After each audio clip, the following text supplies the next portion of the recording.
গুৱাহাটীৰ ৰাজপথত পুলিচগিৰি বিশেষভাৱে সক্ষমক প্ৰহাৰ আৰক্ষীৰ ছ'চিয়েল মিডিয়াত ভাইৰেল আৰক্ষীৰ বৰ্বৰতা 6টা বজাৰ পাছত দুৰ্ভাগ্যক্ৰমে মোৰ ল'ৰাৰ দৰৱ শেষ হোৱাৰ কাৰণে তাক লগত লৈ গৈছিলোঁ। মোৰ ল'ৰা ভিগু এটা স্পেচিয়েল চাইল্ড, কিন্তু বাইকত আহি থাকোঁতে কোনো কথা নুসুধি পুলিচে পাছৰ পৰা এক কোব মাৰি দিলে। খুব বেয়াকৈ চাওক, এটা বেঙা ল'ৰাৰ অৱস্থা, যোনে এমাৰ মেণ্টেলি ৰিটায়াৰ্ড, যোনে একো বুজি নাপায়। এবাৰ আমাক ৰখি সোধক কি ভুল হৈছিল আমাৰ। বাইকত আহি পুলিচক দেখি আমি নিজে ৰখিছিলোঁ আৰু সুধিছিলোঁ, সোধাৰ আগতে কোব মাৰি দিলে। আৰু লগত ষ্টাৰ হোল্ডাৰ অচিয়ে হয় নে এছাই হয় মই নাজানো। মই অসমীয়াত সুধি আছোঁ যে আপুনি মোক কিয় মাৰিলে। তেওঁ কৈছিল যে হিন্দীত কৈছিল দোনোকো ঘুচা দেংগে থানে মে। দুটা কথা আছে, অসমৰ পুলিচ অফিচাৰ এজনে নিজে অসমীয়া নাজানে, মই অসমীয়াত বুজাই আছোঁ আৰু বুজি নাপায়, কোবাইছে।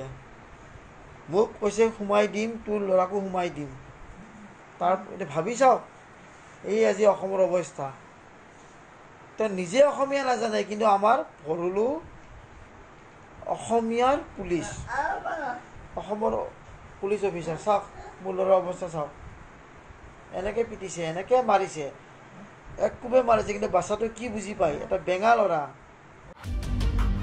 এই ভিডিঅ'টোক লৈ এতিয়া ফেচবুকত বিভিন্নজনে কৰিছে বিভিন্ন মন্তব্য। ভিডিঅ'টো আপলোড কৰিছে ভুক্তভোগী কিশোৰজনৰ পিতৃ পলাশ চলিহাই। পিছে হিন্দী ভাষী আৰক্ষীজন কোন জানেনে?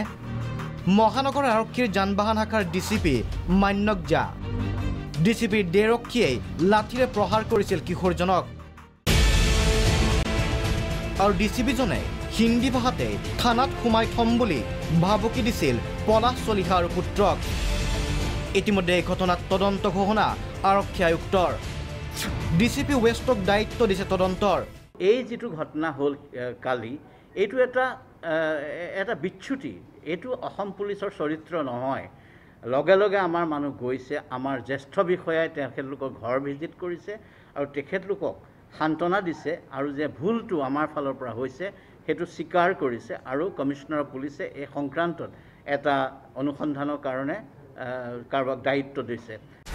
পিছে এজন ডিচিপি পৰ্যায়ৰ বিষয়াৰ তদন্ত আন এজন ডিচিপিয়ে কৰিলে সুফল পাবনে?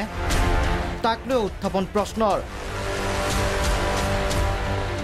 সান্ধ্য আইন চলি থকাৰ সময়ত ঘৰৰ বাহিৰ ওলোৱা নিষেধ। তেনেস্থলত সোধা পোছা কৰি আইনগত ব্যৱস্থা ল'ব পাৰিলেহেঁতেন আৰক্ষীয়ে, কিন্তু তাকে নকৰি এনেদৰে বিশেষভাৱে সক্ষম এজন কিশোৰক প্ৰহাৰ কৰা ঘটনাক সহজভাৱে মানি ল'ব পৰা নাই সাধাৰণ জনতাই।